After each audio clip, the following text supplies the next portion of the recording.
왕이 사람을 보내어 아히두베 아들 제사장 아히멜렉과 그의 아버지의 온 집 곧 노베에 있는 제사장들을 부르매 그들이 다 왕께 이른지라. 사울이 이르되 너 아히두베 아들아 들으라. 대답하되 내 주여 내가 여기 있나이다. 사울이 그에게 이르되 내가 어찌하여 이새의 아들과 공모하여 나를 대적하여 그에게 떡과 칼을 주고 그를 위하여 하나님께 물어서 그에게 오늘이라도 매복하였다가 나를 치게 하려 하였느냐 하니, 아히멜렉이 왕에게 대답하여 이르되 왕의 모든 신하 중에 다윗같이 충실한 자가 누구인지요. 그는 왕의 사위도 되고 왕의 호위 대장도 되고 왕실에서 존귀한 자가 아니니까 내가 그를 위하여 하나님께 물은 것이 오늘이 처음이니까 결단코 아니니이다. 원하건대 왕은 종과 종의 아비의 온 집에 아무것도 돌리지 마옵소서. 왕의 종은 이 모든 크고 작은 일에 관하여 아는 것이 없나이다 하니라. 왕이 이르되 아히멜렉아 내가 반드시 죽을 것이요 너와 내 아비의 온 집도 그러하리라 하고, 왕이 좌우의 호위병에게 이르되 돌아가서 여호와의 제사장들을 죽이라. 그들도 다윗과 합력하였고 또 그들이 다윗이 도망한 것을 알고도 내게 알리지 아니하였음이니라 하나, 왕의 신하들이 손을 들어 여호와의 제사장들 죽이기를 싫어한지라. 오늘 말씀에서 사울은 제사장 아히멜렉이 다윗을 도왔다는 에돔 사람 도에게 말을 듣고 아히멜렉과 노베에 있던 제사장들을 기부하러 부릅니다. 사울은 다윗을 도운 아히멜렉을 다윗과 공모하여 반역을 꾀한 사람으로 여깁니다.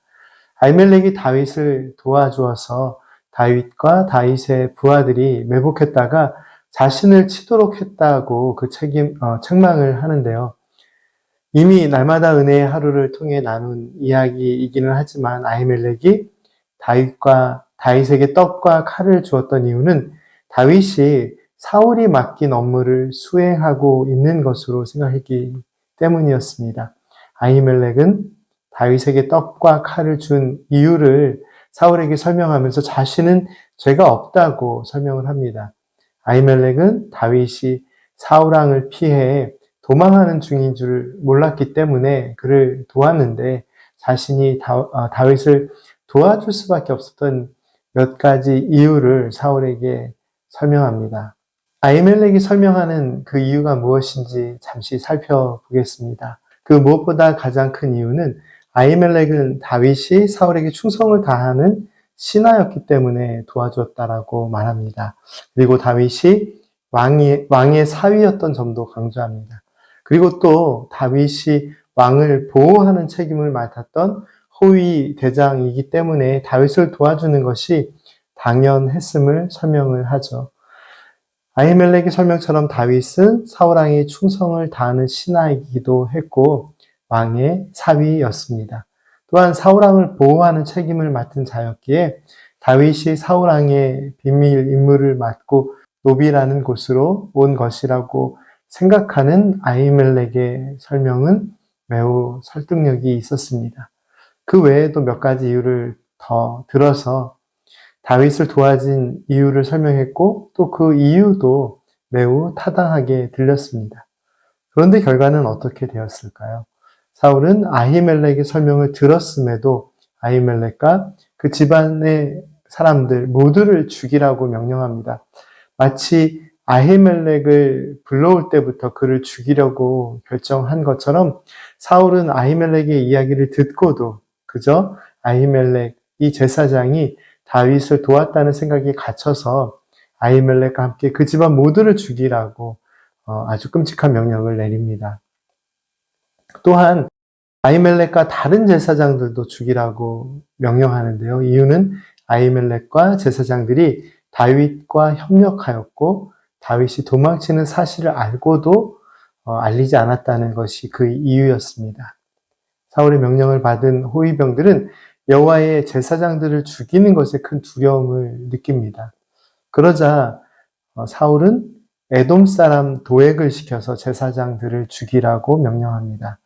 호위병들과 달리 하나님에 대한 경외함이 없었던 이방 사람 도액은 왕의 명령을 따라 자그마치 85명이나 되는 제사장들을 죽였는데 도액은 사울이 명령하지 않은 일까지도 합니다.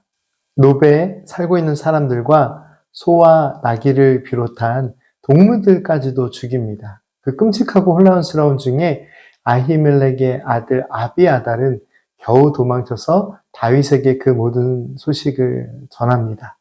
다윗은 그 소식에 크게 상심하고 큰 자책을 느낄 수밖에 없었습니다. 다윗에 대한 사울의 시기와 미움의 마음은 사울을 계속해서 잘못된 삶의 방향으로 이끄는 결과를 가져옵니다. 자기 왕권을 확고히 하는 것에만 관심을 가지고 있었으며 또한 그 방향은 다윗을 죽이려는 일에만 관심을 갖게 합니다.